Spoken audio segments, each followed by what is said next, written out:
God bless you all. May God bless you all. Let me remind myself and you all that being Christian do not mean to be docile, dull, lazy and close-minded. Opposite, we all should thrive to be and follow Lord and God Jesus Christ. This, visions may not prophetic, are they our mind compilation of info gathered during the day. Let me tell you what I heard, is a story is a visionary dream of a dreamer visionary guy Dumitru, so his dream named, let's hear it. China and Russia. A vision received by Brother Dumitru Tujaman April 22, 1996. I prayed, then went to bed.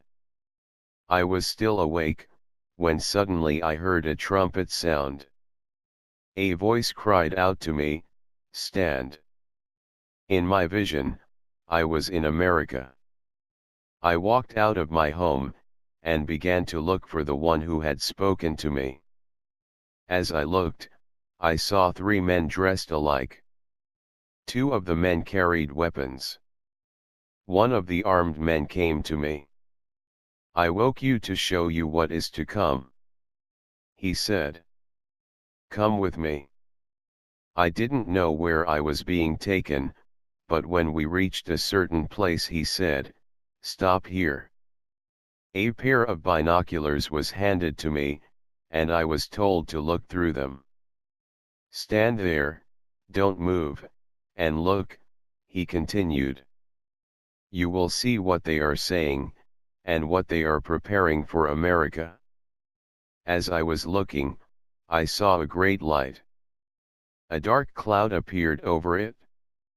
I saw the President of Russia, a short, chubby man, who said he was the President of China, and 2 others. The last 2 also said where they were from, but I did not understand. However, I gathered they were part of Russian-controlled territory. The men stepped out of the cloud. The Russian president began to speak to the Chinese one. I will give you the land with all the people, but you must free Taiwan of the Americans. Do not fear, we will attack them from behind. A voice said to me, watch where the Russians penetrate America. I saw these words being written, Alaska, Minnesota, Florida. Then, the man spoke again, when America goes to war with China, the Russians will strike without warning. The other 2 presidents spoke, we, too, will fight for you. Each had a place already planned as a point of attack. All of them shook hands and hugged. Then they all signed a contract. One of them said, we're sure that Korea and Cuba will be on our side, too. Without a doubt, together, we can destroy America. The President of Russia began to speak insistently, why let ourselves be led by the Americans? Why not rule the world ourselves? They have to be kicked out of Europe, too. Then I could do as I please with Europe. The man standing beside me asked, this is what you saw, they act as friends, and say they respect the treaties made together. But everything I've shown you is how it will really happen. You must tell them what is being planned against American. Then, when it comes to pass, the people will remember the words the Lord has spoken. Who are you? I asked. I am the protector of America. America's sin has reached God. He will allow this destruction, for he can no longer stand such wickedness. God, however, still has people that worship him with a clean heart as they do his work. He has prepared a heavenly army to save these people. As I looked, a great army, well armed and dressed in white, appeared before me. Do you see that? The man asked. This army will go to battle to save my chosen ones. Then, the difference between the godly and the ungodly will be evident. Now thinking back from today's perspective, and what we know. Analysis. A timeline of U.S. intervention in Latin America. Guatemala 1954, a CIA-organized coup overthrew the democratically elected and progressive government of Jacobo Arbenz. The U.S. justified its involvement by claiming that Soviets had an uncomfortable amount of influence over Guatemala, even though the two countries didn't even maintain diplomatic relations. The real reason for U.S. involvement came from pressure from the United Fruit Company, whose land was expropriated by Arbenz's progressive land reforms. The CIA action took a form that became the mold for CIA intervention in Latin America, the bribery of military officers and a propaganda campaign against the leftist government that included the resurrection of oppositional radio stations, the mass distribution of anti-government leaflets, and the anonymous submission of articles to newspapers painting the Arbenz government as communist. The U.S. also used international political clout to pressure the UN to ignore Arbenz's request for an investigation of the incident. The coup was followed by a 40-year period of instability and brutality in Guatemala. British Guyana, currently Guyana, 1953–64, CIA and British intelligence funded anti-communist unions in order to strengthen opposition to democratically elected Dr. Cheddi Jagan. When this failed, the Churchill government simply removed him from office due to his socialist leanings. In 1957, Jagan was re-elected, and in response the U.S. Information Service launched an anti-communist, anti-Jagan, media campaign. Despite this, Jagan was re-elected again in 1961, which moved the British government to organize strikes in the unions that they had previously funded. The British government used these strikes as a sign of incompetence on the part of Jagan and changed the constitution to remove him from power. Cuba 1959–present.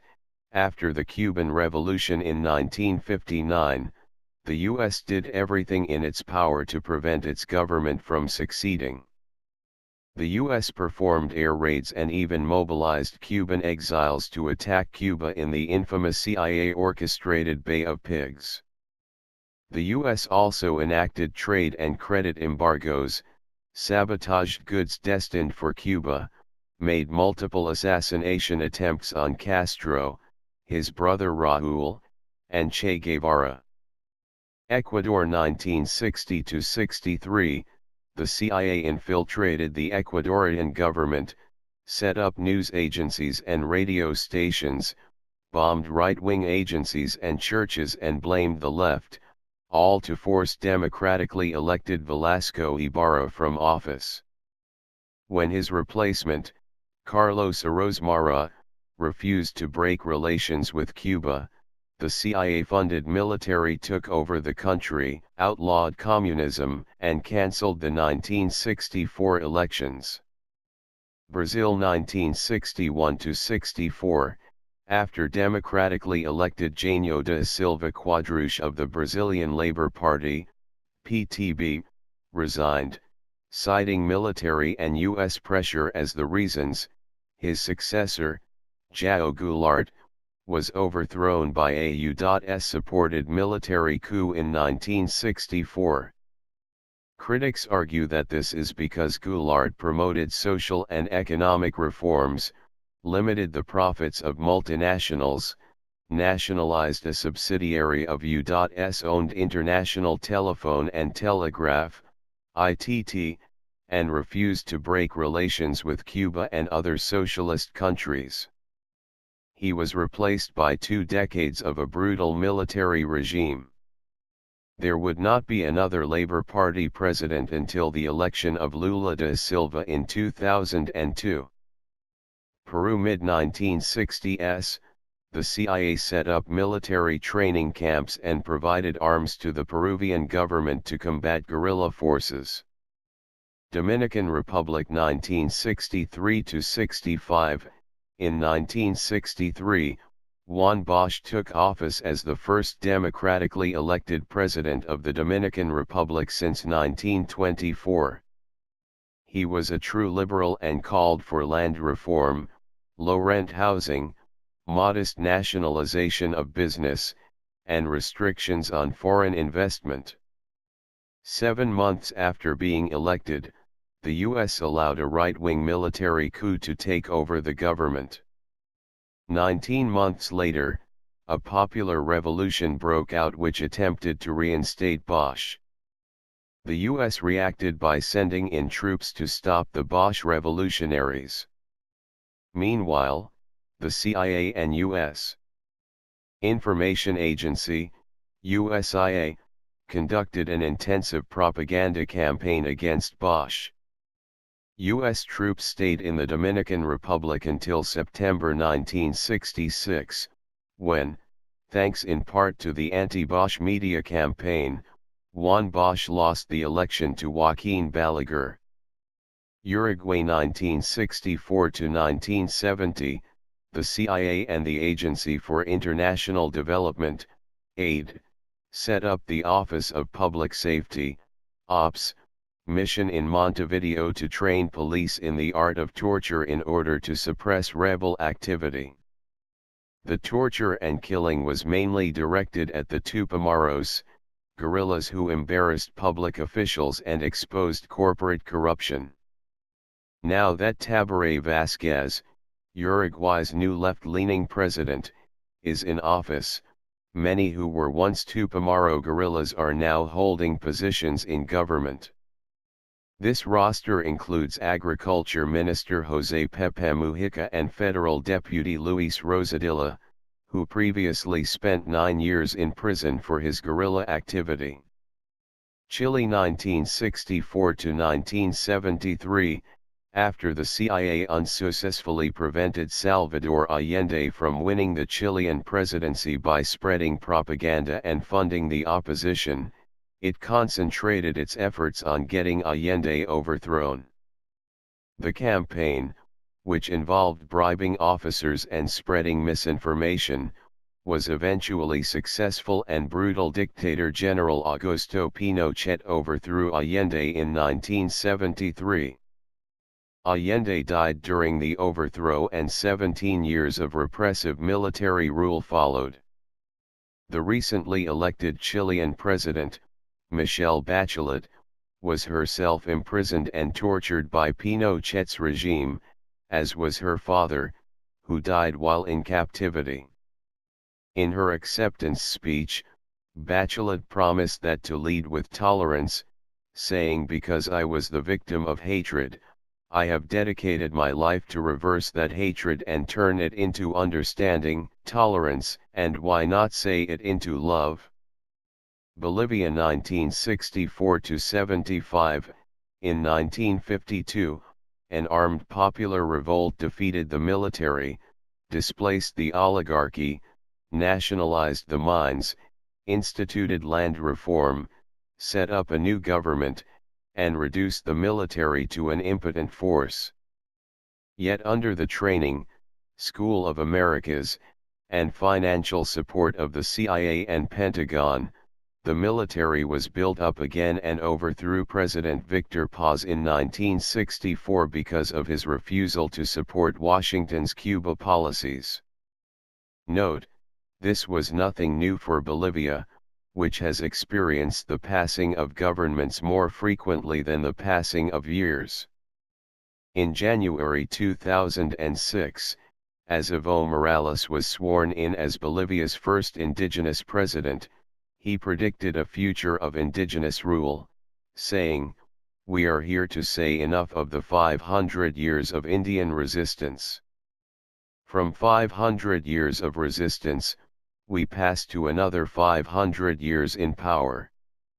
Later that year, Morales sent Bolivian troops to occupy 56 gas installations and demanded all foreign energy firms sign new contracts giving Bolivia majority ownership and as much as 82% of revenues, which they did.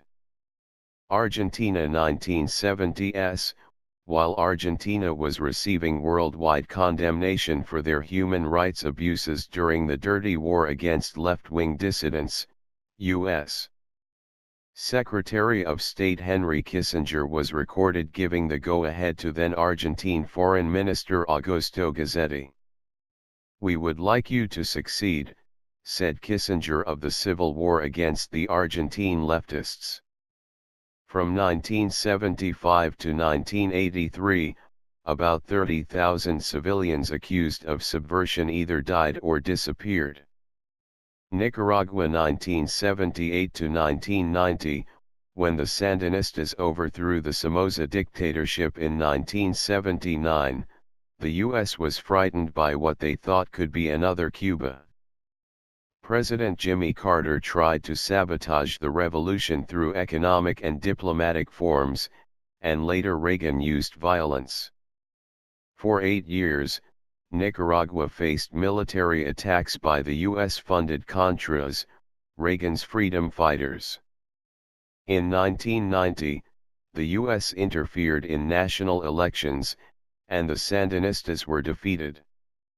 According to Oxfam, the International Development Organization, Nicaragua under the Sandinistas was exceptional in the strength of that government's commitment to improving the condition of the people and encouraging an active development process. Now, Nicaragua is one of the poorest nations in the hemisphere, with widespread illiteracy and malnutrition. Honduras 1980s. Honduras was basically a colony of the U.S. during the Contra War in Nicaragua. Thousands of U.S. troops were housed there and it was used as a supply center and refuge for the Contras. The U.S. funded the Contras by covertly and illegally selling arms to Iran, known as the Iran-Contra affair. Grenada 1979 to 1983. A 1979 coup took control of this small island country and attempted to install socialist reforms. The Reagan administration used destabilization tactics and eventually invaded in 1983, resulting in U.S. as well as Grenadian and Cuban casualties. El Salvador 1980 to 92. After the U.S. helped fix an election to repress dissidents in El Salvador, the rebels turned to violence and a civil war ensued. Although the U.S. claimed to be only involved on an advisory basis, 20 U.S. soldiers were killed in combat missions. The U.S. spent $6 billion repressing this popular revolution. Haiti 1987 to 94. After supporting the Duvalier family dictatorship for 30 years and opposing Jean-Bertrand Aristide, the U.S. claimed to support the elections that returned Aristide to power after he was ousted by a 1991 military coup. Meanwhile, they warned Aristide that they would only allow him to rule if he implemented free market policies. Aristide did not remain in power for long, however, and in a subsequent interview he attributed his removal from power to his refusal to privatize Haiti's state-owned enterprises. The 2004 coup was orchestrated by the leaders of the FRAVE, or Haitian Front for Advancement and Progress, a CIA-backed organization that carried out state terror against opponents of the military regime that ruled the country from 1991 to 1994.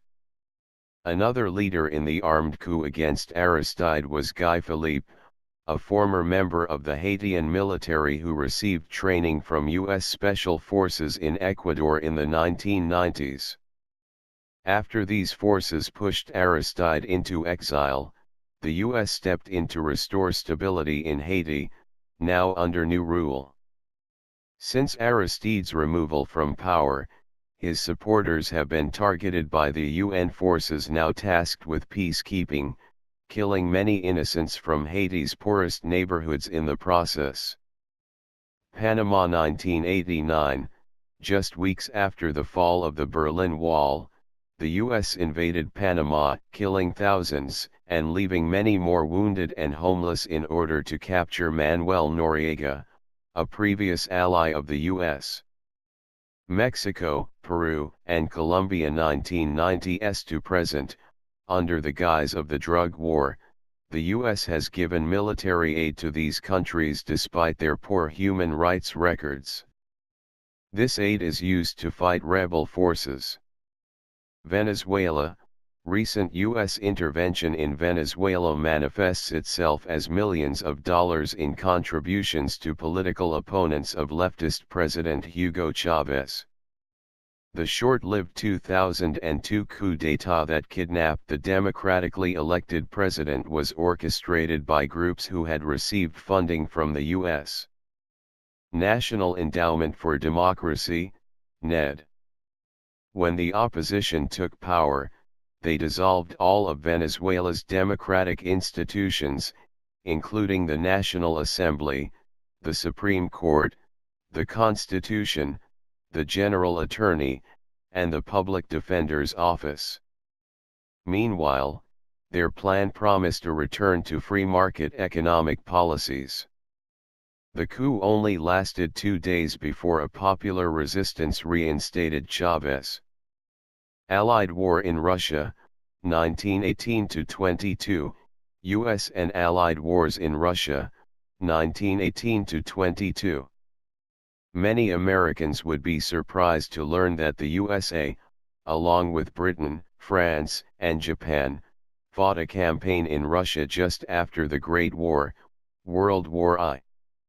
The primary objective of this action was the re-establishment of an Eastern Front following the collapse of the Russian government during the 1917 Bolshevik Revolution, but Allied fear of communist ambitions in other countries also played into the intervention, as will be seen below.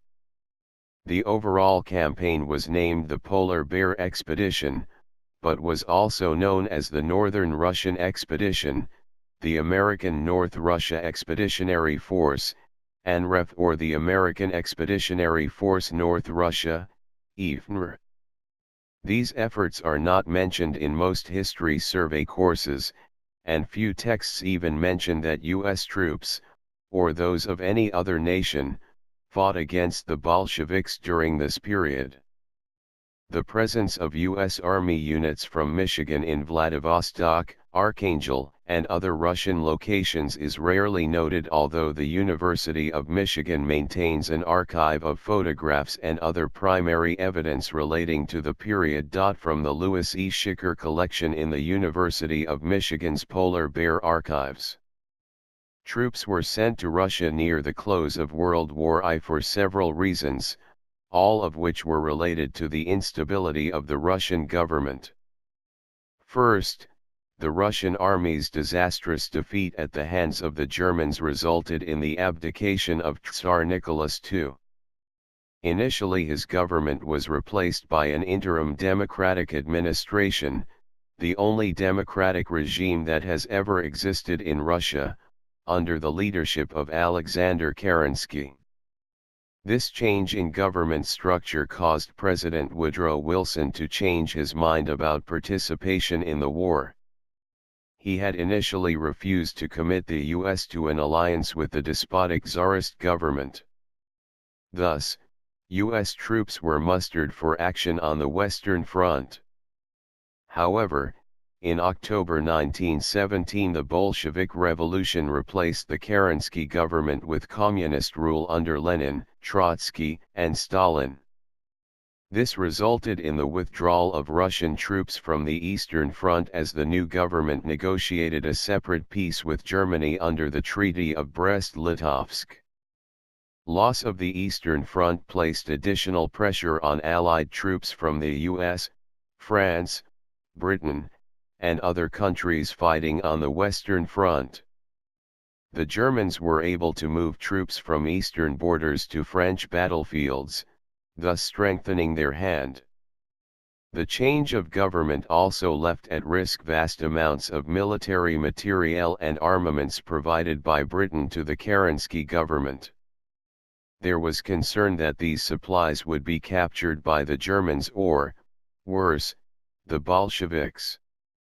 This was unacceptable, both from a military and economic standpoint. There was also a concern that the armaments might be used against other European powers once the newly established communist government built up the newly minted Red Army's power. Western nations greatly feared Marxism, which taught that industrial powers would eventually be overthrown in people's revolutions as the proletariat took their rightful place. The idea of a heavily armed communist state was, as a result, extremely unpalatable to most Western governments. The various allies are estimated to have sent the following strength of troops to the Russian campaign, from Wikipedia. 50,000 Czechoslovaks along the Trans-Siberian Railway.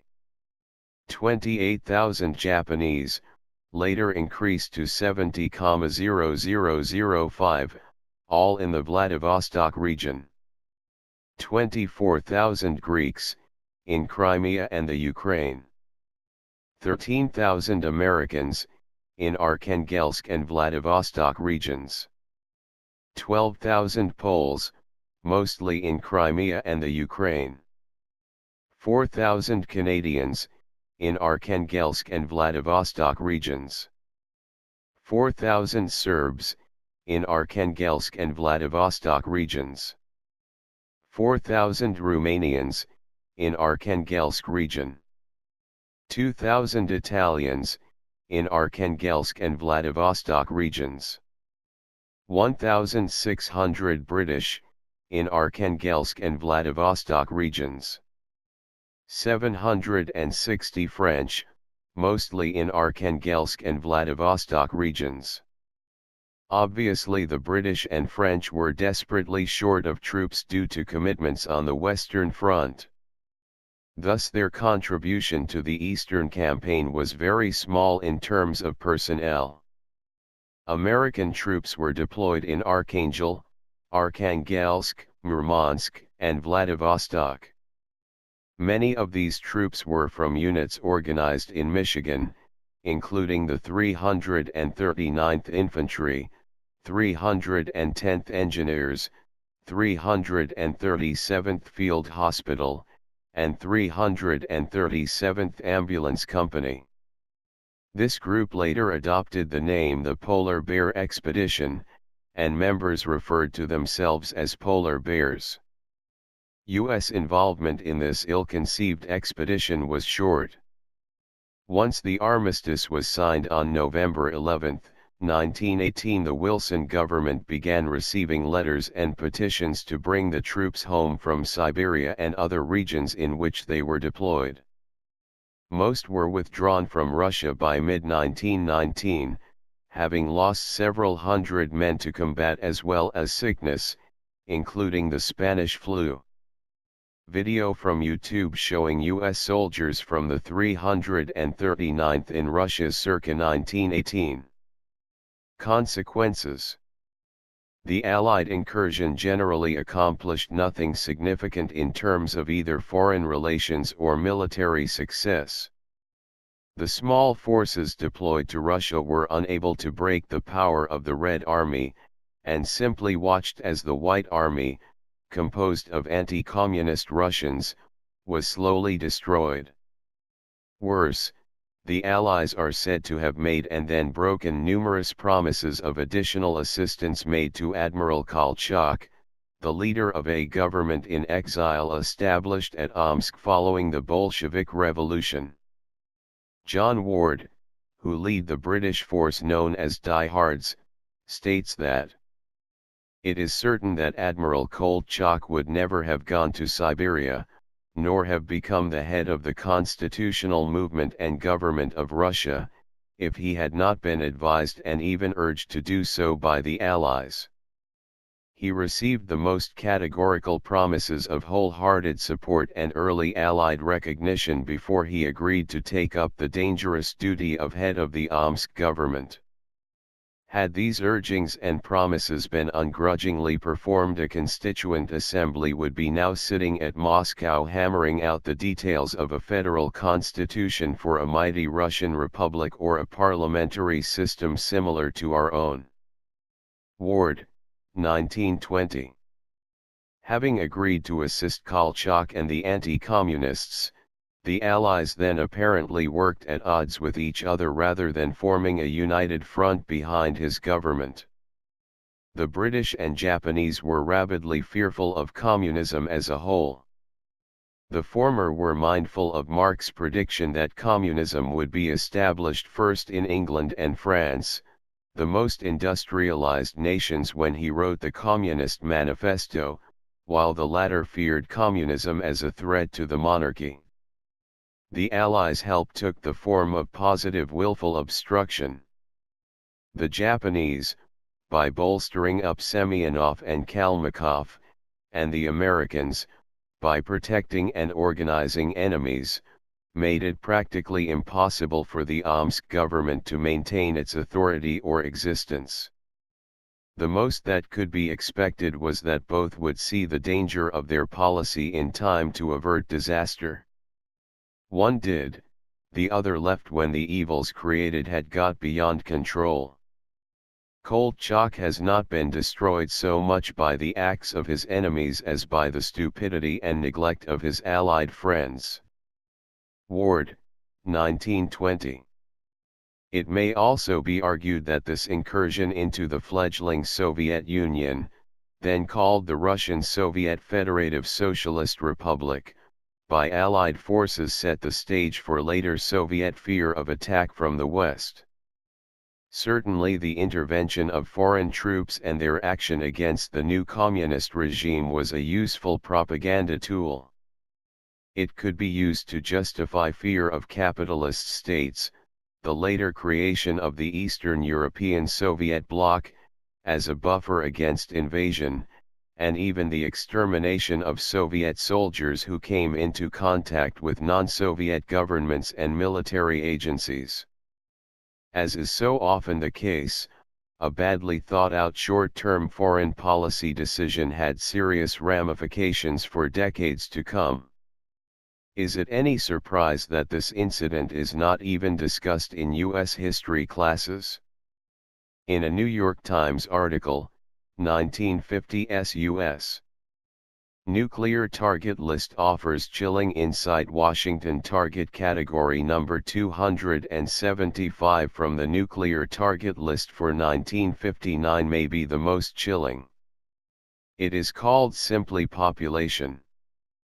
For the first time, the National Archives and Records Administration has released a detailed list of the United States' potential targets for atomic bombers in the event of war with the Soviet Union, showing the number and the variety of targets on its territory, as well as in Eastern Europe and China. It lists many targets for systematic destruction in major cities, including 179 in Moscow, like agricultural equipment and transformers, heavy, 145 in Leningrad and 91 in East Berlin. The targets are referred to as DGZs or designated ground zeros. While many are industrial facilities, government buildings, and the like, one for each city is simply designated population. It's disturbing, for sure, to see the population centers targeted, said William Burr, a senior analyst at the National Security Archive, a research group at George Washington University that obtained the target list in response to a request first made in 2006. Mr. Burr, who specializes in nuclear history, said he believed it was the most detailed target list the Air Force had ever made public. The targets are identified only generically, with code numbers that correspond to specific locations. The exact addresses and names of facilities from that period are in a still classified bombing encyclopedia, which Mr. Burr said he was trying to get declassified. The 800-page document, marked top secret and in a fuzzy gray typescript, comes to light as the issue of air power and the possible targeting of civilians is again in the news. The United States has avoided bombing the Islamic State's headquarters in Raqqa, Syria, for instance, because of the presence of civilian prisoners in the same complex. But some presidential candidates have criticized President Obama for not ordering more strikes, including Senator Ted Cruz, Republican of Texas, who has called for carpet bombing the Islamic State in Syria and Iraq. When challenged, Mr. Cruz said that the object isn't to level a city. The object is to kill the ISIS terrorists, he added, using an acronym for the Islamic State. The newly declassified target list is titled Atomic Weapons Requirements Study for 1959. It is essentially a huge spreadsheet, produced by the Strategic Air Command in 1956 and projecting what could and should be hit in a potential war 3 years later. It was produced at a time before intercontinental or submarine-launched missiles, when piloted bombers were essentially the only means of delivering nuclear weapons. The United States then had a huge advantage over the Soviet Union, with a nuclear arsenal about 10 times as big, said Matthew G. McKenzie, the director of the nuclear program at the Natural Resources Defense Council. He said that while the document conjured the height of the Cold War, the targeting of urban populations still remained an underlying principle of the use of nuclear weapons to deter attack.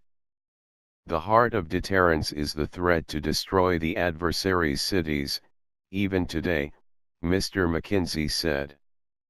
Alex Wellerstein, a historian of nuclear weapons at the Stevens Institute of Technology in Hoboken, said that in 1959, the United States had atomic bombs totaling about 20,000 megatons. President Dwight D. Eisenhower pushed to reduce the arsenal, and the tonnage was cut by half over the next year or two, he said. He just thought this would lead to the annihilation of the human species, Mr. Wellerstein said.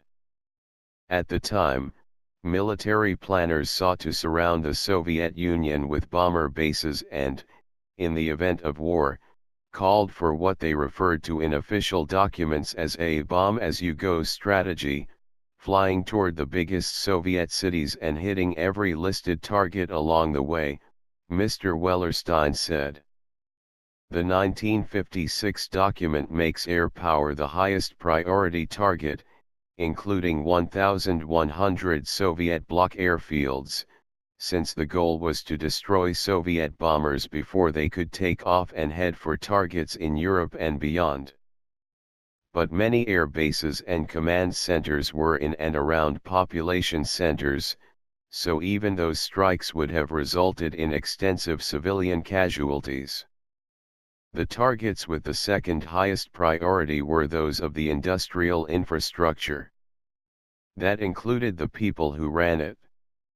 Several military historians said Tuesday that while the general principle that civilians should not be targeted dated to before World War I, actual practice had often been dictated by the military needs of the moment. The Allies in World War II and the Korean War began with a principle of avoiding killing civilians to the extent possible. But in each conflict, that ideal often gave way to bombing cities because it was seen as a military necessity. Targeting civilians has often been viewed as a way of undermining enemy morale, prompting a revolt or surrender and conceivably leading to a shorter war. And so the large-scale bombing of civilians has sometimes been defended on humanitarian grounds, Even after the firebombings of Tokyo and Dresden, Germany, and the atomic bombs dropped over Hiroshima and Nagasaki. The authors of the 1956 target list had lived through those experiences. But with two superpowers facing the prospect of nuclear annihilation for the first time, the assumption was that one side or the other would quickly prevail, with deaths in the millions. Stephen I. Schwartz, an independent consultant on nuclear weapons policy and the co-author and editor of a 1998 book on American nuclear weapons, Atomic Audit, called the target list grim and frankly appalling. But he said he was pleased that the document had been published at a time when fewer and fewer Americans, including policy makers, have much knowledge of nuclear weapons. We've known the general contours of nuclear war planning for a few decades, he said.